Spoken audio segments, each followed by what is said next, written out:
boas-vindas a vocês. O programa Saúde Mais Ciência, Mais Bem-Estar, Mais Prevenção está começando agora. Fica com a gente, manda a tua sugestão de pauta para saudemais@tve.com.br. É com Clarice Ritter a entrevista de hoje e o tema: Dezembro Laranja e o câncer de pele. Agora sim, agora vai dar coisa.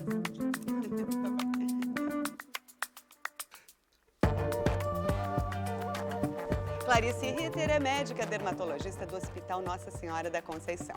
É mestre em Ciências Médicas da Saúde pela URGS, com atuação médica em dermatites, psoríase e casos de câncer de pele. Também é preceptora do Ambulatório de Alergias no Serviço de Dermatologia do Complexo Hospitalar Santa Casa de Misericórdia de Porto Alegre. Dezembro Laranja é o mês de prevenção ao câncer de pele. Segundo o INCA, o Instituto Nacional do Câncer, a estimativa é de 483 mil novos casos até 2025 no Brasil. No Rio Grande do Sul, a incidência de câncer de pele não melanoma é de 197 casos para cada 100 mil. Clarice, bem-vinda aqui à TVE, ao Saúde Mais. Inicialmente, quais são os sintomas iniciais do câncer de pele? Como identificar? Às vezes a gente fica em dúvida com uma manchinha diferente na pele, enfim, o que é o câncer de pele? Com relação ao câncer de pele, eu acho que uma primeira informação que é importante a gente esclarecer é que a gente está falando de uma doença extremamente prevalente, né? Ela corresponde a 1/3, mais ou menos, de todas as neoplasias que a gente tem, né? A incidência. E a gente tem dois tipos principais, que são os carcinomas, não melanomas, né? E os cânceres de pele tipo melanoma. Os carcinomas não melanomas, geralmente eles vão aparecer como sinaizinhos ou como lesões mais avermelhadas, sangrantes, às vezes aquelas feridinhas que não cicatrizam, que a pessoa interpreta que é uma feridinha apenas de um machucado, mas que tem aquele processo mais crônico que não melhora, né? Geralmente acontece em áreas mais expostas ao sol, né? E em geral em pessoas que se expuseram, né, ao longo da vida por mais tempo ao sol. O melanoma já é um tipo de sinal um tipo de câncer que geralmente surge sobre sinaizinhos de pele, as pintinhas escuras que a gente tem. Às vezes sobre uma que a gente já tem ou uma nova, mas geralmente são sinais mais escuros. Então, a mensagem principal é assim, sinais novos, né, que a pessoa não tinha, que não cicatrizam, que sangram, que têm algum sintoma ou que se modificaram muito nos últimos tempos, devem ser avaliados para a gente poder excluir que seja algum câncer de pele. É uma espécie de autoexame que a gente tem que estar fazendo na nossa pele para identificar, porque muitas vezes a gente tem sinaizinhos que está trazendo, né, da nossa característica, desde a nossa infância, tu conhece, assim, a gente se conhece. Sim. E existem alguns locais que a gente não consegue olhar direito, nas costas e tal. Então, como é que a gente pode fazer esses autoexames? Isso é uma coisa que a gente sempre tenta explicar, né, para os pacientes, que é uma informação muito importante, assim, que eles nos tragam, não, olha, surgiu uma pintinha, ela não existia e ela está modificando, né? Então, de realmente a gente ter esse hábito de se olhar, né, olhar para a pele da gente, se autoexaminar, às vezes com a ajuda de um espelho, né, para poder olhar nas costas, ou ajuda de alguma outra pessoa, mas que de tempos em tempos a gente consiga se autoexaminar para detectar se surgiu algum sinal novo, né? Isso é uma das formas mais comuns de como o paciente chega na gente. E as pessoas têm pintinhas diferentes, né? E isso tem que ser levado em consideração, porque eventualmente se remove com um dermatologista, com um cirurgião plástico, mas se a pessoa tem algum tipo de pintinha característica, isso pode ser dela e não necessariamente ser um câncer de pele. Sim, a grande maioria das vezes a gente mais tranquiliza, né, as pessoas, examina, tranquiliza, explica que aquele sinal é um sinalzinho com características benignas, que ele não tem nenhum sinal suspeito, né, que ele não precisa ser removido, mas aí precisa desse olhar do especialista mesmo, né? Então, mas com certeza, a grande maioria dos sinais não vão ser câncer de pele, mas a gente precisa estar atento para detectá-los precocemente. Bom, assim, tá chegando o verão, né, e a gente tem que falar do sol, né, o sol que é super benéfico, importante, fundamental para a nossa vida, mas a gente costuma dizer, em excesso não é bom. O que é o excesso? Como é que a gente tem que se relacionar com o sol pensando na nossa pele? Na verdade, o que a gente precisa entender um pouquinho com relação à exposição ao sol é que o efeito dele é cumulativo, né? Ele penetra na pele, ele atinge camadas mais profundas da nossa pele, e quando ele causa algum dano, ele pode causar dano no DNA da célula, e é isso que vai no futuro gerar, então, as lesões de câncer de pele. Então, o que a gente tem que entender é que esse cuidado tem que começar desde cedo, né? Na infância, na adolescência, porque a gente vai acumulando, e daí quando chega uma determinada idade, essas manifestações vão surgir, né, com os cânceres de pele. A mensagem que a gente passa é que se a pele ficou irritada, avermelhada, ela está tendo uma reação, né, ao excesso do sol, então tu já ultrapassou o tempo ideal, né, ou saudável de exposição ao sol. Então, o ideal é que a gente evitasse aqueles horários onde a gente tem um nível de radiação ultravioleta mais alto, que é aquele horário perto do meio-dia, né, das 10 da manhã até as 16 horas. E o tempo de exposição também seja limitado para a gente não criar o eritema, que é aquele vermelhidão da queimadura do sol. Uhum. Bom, aí a gente vamos passar para a ironia do destino, né, doutora Clarice, porque o nosso rosto é a pele mais sensível e ele está sempre exposto. A gente não anda com o rosto coberto como a gente anda com o corpo coberto. Então, quais são os cuidados diferentes que a gente tem que ter em relação ao rosto, o colo, o pescoço e as outras partes do corpo, que normalmente estão mais cobertas, e isso eu digo no dia a dia, não estou falando necessariamente de praia, né? Eu acho que a gente incorporar, né, o uso da fotoproteção como uma rotina de cuidado, né? Hoje em dia se fala tanto em skincare, né, e o cuidado para o envelhecimento e para a beleza da pele. E eu acho que o filtro solar vem como uma ferramenta essencial, né, para isso e para a prevenção, para a saúde também. Então, estabelecer uma rotina, né, de usar o protetor solar nessas áreas, mesmo que a gente saiba que vai ficar num ambiente mais fechado, ou que a gente não vai se expor muito ao sol, porque a gente sabe que a radiação ela ultrapassa os vidros, né? Dias nublados também tem radiação ultravioleta. Então, de a gente criar uma prevenção para essas áreas, que realmente são as áreas onde a gente tem mais incidência de câncer e mais incidência de complicações relacionadas com a exposição crônica ao sol. E qual é o fator de proteção necessário tanto para o rosto quanto para o corpo? A recomendação da Sociedade Brasileira de Dermatologia é que a gente use pelo menos um filtro com FPS 30 para UVB, né? E que de preferência seja um filtro de amplo espectro, que a gente diz, que tenha proteção UVA e UVB. Isso normalmente está descrito no rótulo do produto, tá? Filtros maiores talvez sejam mais indicados para aquelas pessoas que vão ficar mais tempo expostas, ou pessoas que têm fatores de risco, tipo já tiveram algum câncerzinho de pele, que tem um tipo de pele muito clara, muito propensa a queimar. Existem algumas doenças de pele também que não são câncer, que são estimuladas ou ativadas pelo sol, então o uso de um protetor mais alto. Mas a gente fala no mínimo o número 30. Normalmente a gente não recomenda menor do que esse. Sim. As luzes fluorescentes de ambientes fechados, elas também favorecem a manchas e câncer? Como é que é isso? É mito ou realidade? Na verdade, com relação a câncer de pele, o mais importante mesmo é a radiação ultravioleta do sol, né? E daí, claro, das camas de bronzeamento, onde a gente tem uma incidência maior desses raios.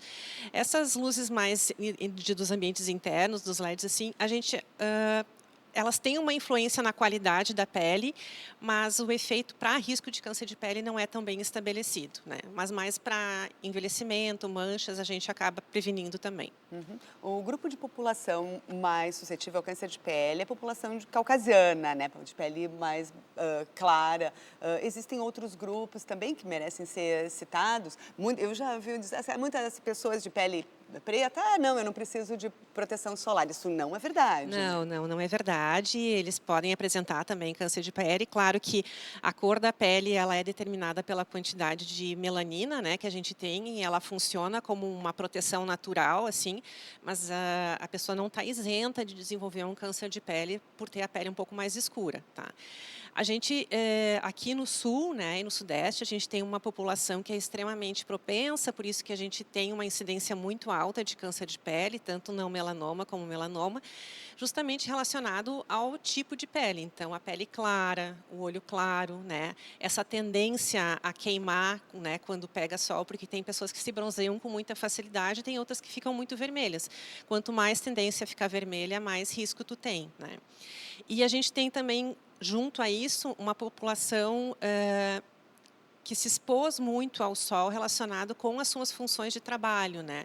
Então, o pessoal que trabalha na agricultura, né, os agricultores, o pessoal que trabalha na construção civil, diversas profissões assim que as pessoas ficam expostas muitas horas. Então, aqui no sul que a gente vê uma incidência muito alta de pessoas de pele clara com uma exposição muito intensa ao sol, né? Essas estão em alto risco de desenvolverem daí algum tipo de alteração. O câncer de pele ele é detectado somente pela avaliação dessas manchinhas? Existem outras formas de de se testar? A gente consegue só visualizando a lesão e examinando ela clinicamente e com um aparelho que a gente chama de dermatoscópio, a gente consegue aumentar muito o nível de sensibilidade, assim, de a gente detectar as lesões suspeitas, né? Mas o diagnóstico definitivo, normalmente, ele é através da biópsia ou da patologia, né? A gente remove ou um fragmento ou remove a lesão inteira e manda para exame. Mas, normalmente, o exame do médico já consegue esclarecer bastante. Tá certo. Obrigada, então, por hora, doutora Clarice. Saúde mais. Volta já. A gente volta logo a conversar sobre câncer de pele.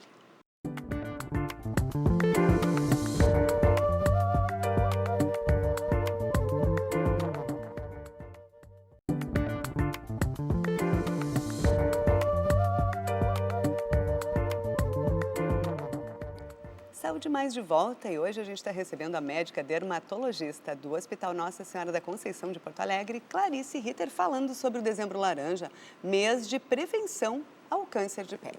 Esses meses de prevenção ajudam também a gente se lembrar que precisa visitar o dermatologista, né, doutora Clarice? Então, você estava falando inicialmente de fazer, na dúvida, fazer aqueles exames do dermatoscópio, que muitas pessoas pode não ter acesso, não ter conhecimento. Em que momento que ele é indicado?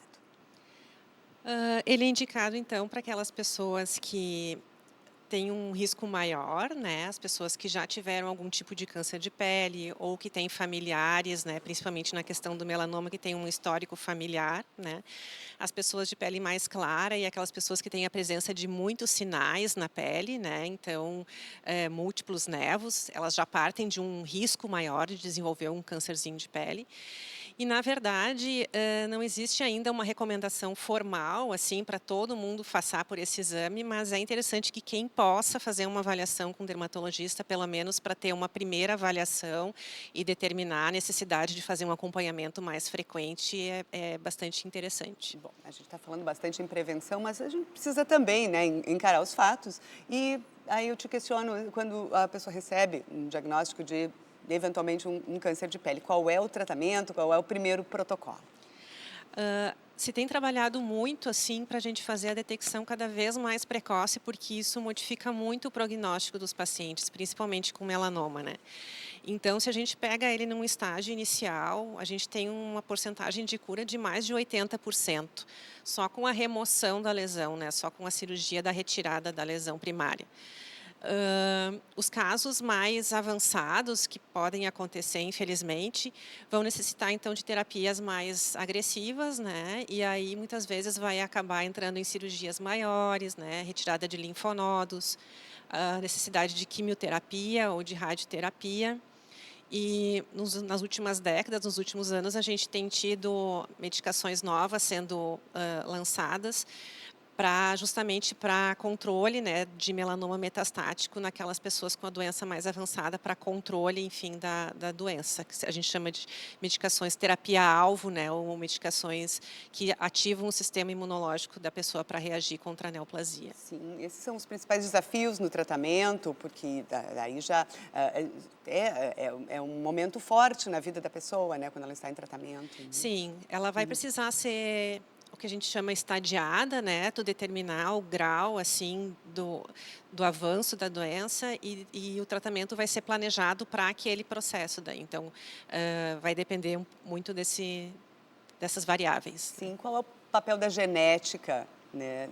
Aí eu não digo só, eventualmente, claro, a pele clara, a pele escura é genético, é hereditário, mas na questão de se ter um câncer de pele também. Sim, hoje Porque em nós dia... vivemos, desculpa me interromper, mas nós vivemos um mundo de muitas variáveis, a gente já não vive mais da mesma maneira que se vivia, né? Eu acho que depois da pandemia também, do coronavírus, a gente passou a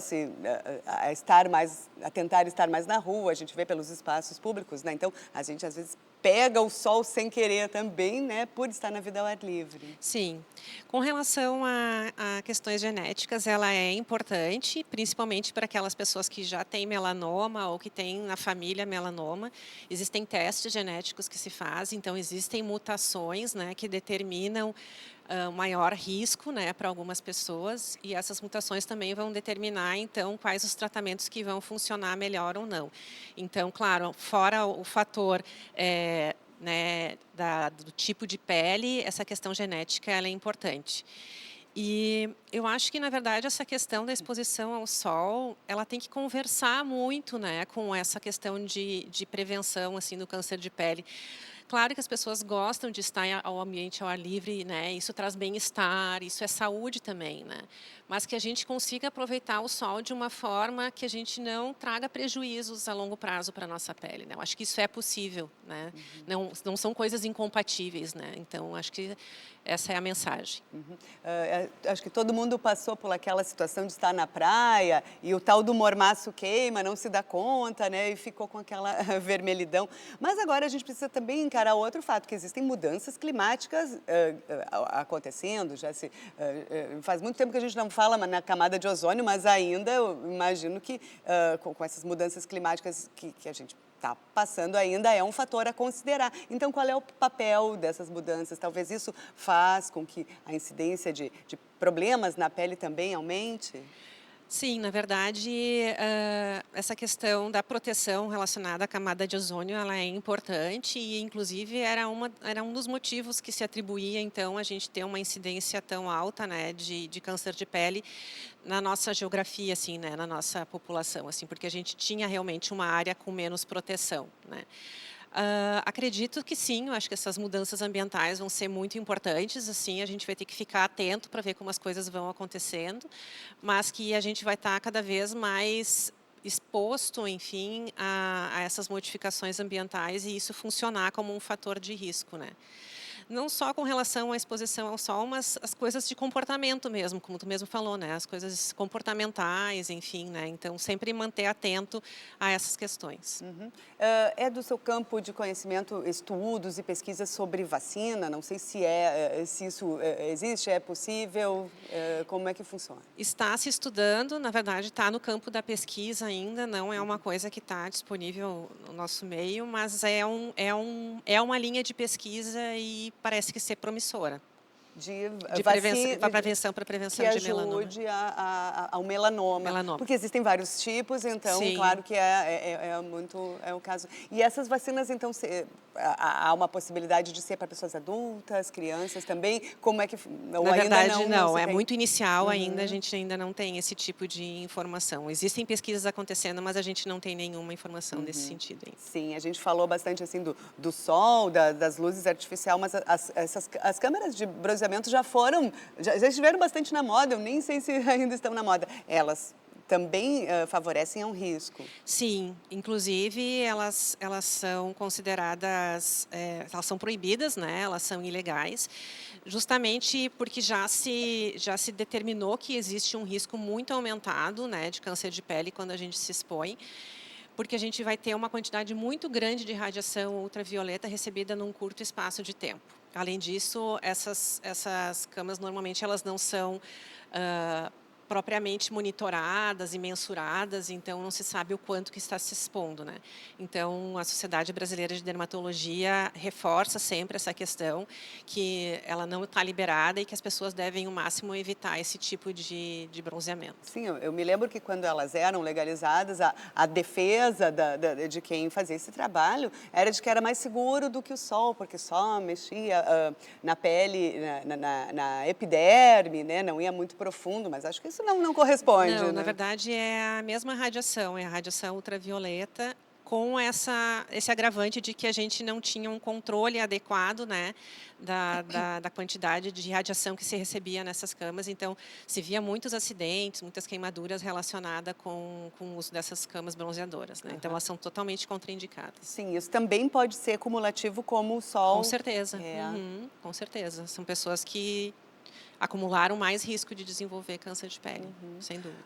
Bom, existem avanços nas terapias para não câncer de pele, para outras questões da pele que não avançaram até o câncer? Uma mancha, ela pode ser clareada e por exemplo, limitar a presença do câncer? Isso faz algum sentido?